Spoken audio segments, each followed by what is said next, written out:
My concern is that as this war drags on, it will become tougher to do that because more and more Europeans are going to look not only at each other, but at Washington and say, you know, we don't want what you're doing to us. I mean, if they see the Russians cross the Dnieper.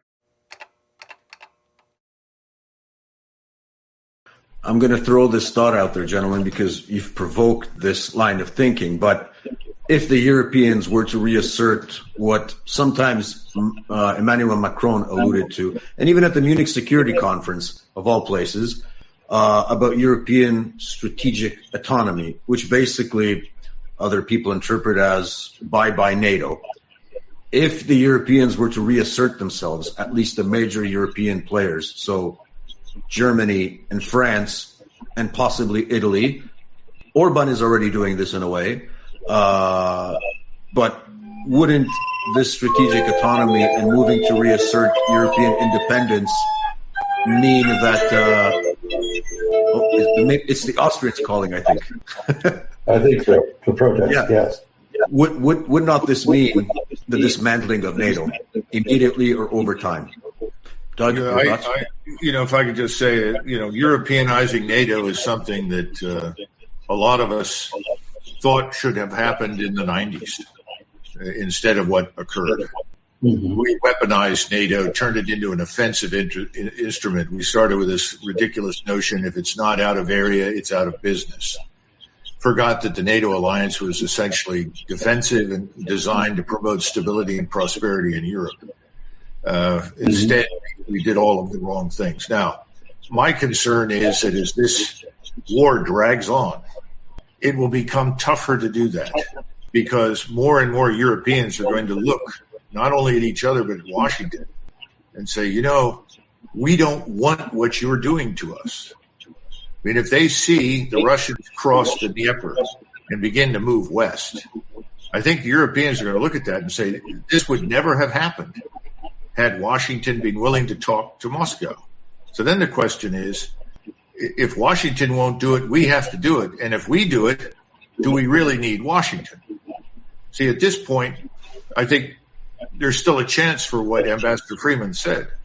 But the longer this goes on, the less likely that outcome is. Because let's face it, we have very severe problems here in the United States that we have essentially ignored for decades. These proverbial chickens are coming home to roost. It's not going to be easy getting out of the mess we're in. And a lot of Americans are going to say, well, listen, we've had it with this. We've got to fix our own borders. We've got to fix our own society. We've got to protect ourselves. So I see forces moving against what Ambassador Freeman describes, which is, in my judgment, a desirable outcome. But if this does not stop soon and it drags on, then I think we're out of business, frankly. The status quo is gone. I think one of the issues that fits perfectly with what was just said is that bombshell report by Cy Hirsch from a few days back.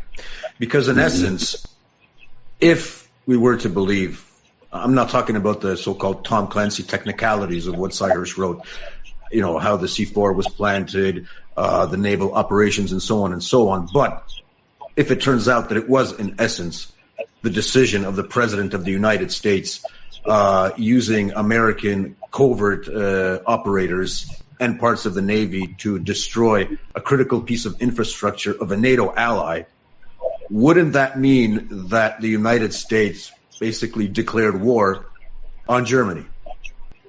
Ambassador Freeman. Well, I would say that Cy Hirsch has a stellar reputation as an investigative reporter, beginning with the exposure of My Lai massacre in Vietnam, and the subsequent exposures of Abu Ghraib, and I find his report entirely credible. Whether the details are correct or not is as you suggest, essentially a trivial matter. It is certainly no means of alliance management. It is coercive. It is potentially explosive. in terms of the relationship with Germany, in particular, the rest of Europe as well.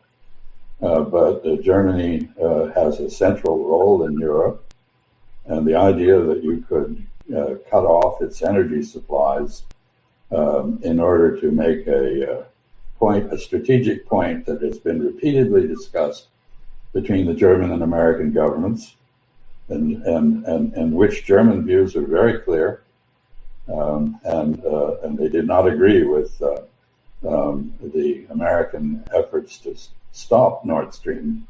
So, to do this is the height of diplomatic ineptitude and potentially catastrophic. Doug?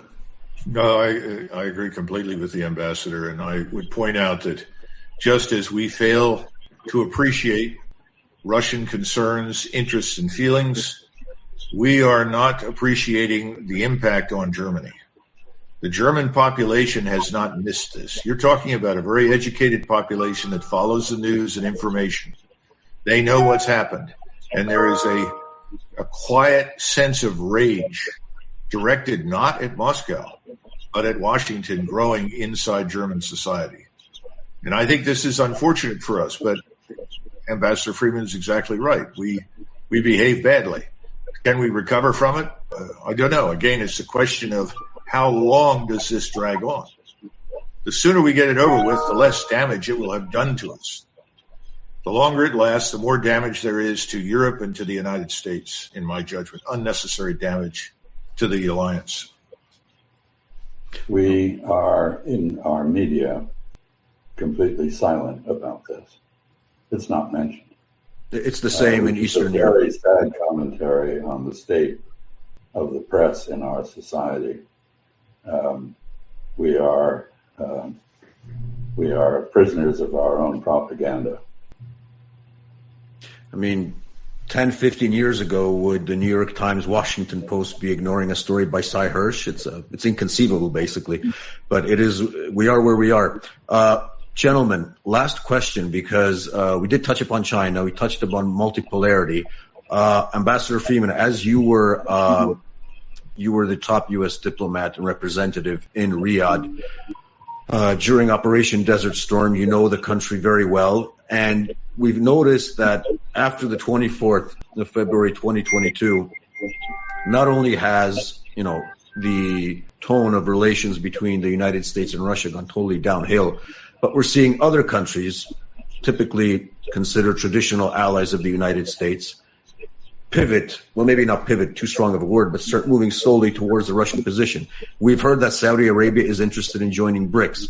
Even Israel, with all its clout in the United States and the Israel lobby and the influence it wields, has taken a fairly balanced position, at least until this point, regarding the war. I mean, Naftali Bennett was for a time considered a mediator, and he spilled the beans a few days back by telling basically the Israeli audience that it was the Western diplomats that sabotaged the peace talks, which is another confirmation of what we knew thanks to Fiona Hill and other people before him. But where do you see, is this a genuine move on the part of Saudi Arabia? Or are we seeing a divorce, a final divorce between Riyadh and Washington in terms of a very clear geopolitical vector towards which Saudi Arabia is potentially going? American dominance of the Middle East, which is a phenomenon of the Cold War, is essentially over. Israel, Saudi Arabia, the UAE, Egypt, other countries now act on their own interests as they see them, without checking first with the United States, and they don't defer to our requests. If you want an example of that, you can look at the Israeli reaction to our criticism of their settlement expansion, which is to blow us a raspberry. You can look at the Saudi response to President Biden's request to do something to lower the price of gas at the pump before the midterm elections. And the fact that he actually had to go to Riyadh to ask for, gas can in hand, to ask for relief and got none, tells you something. What I see happening in the world at large is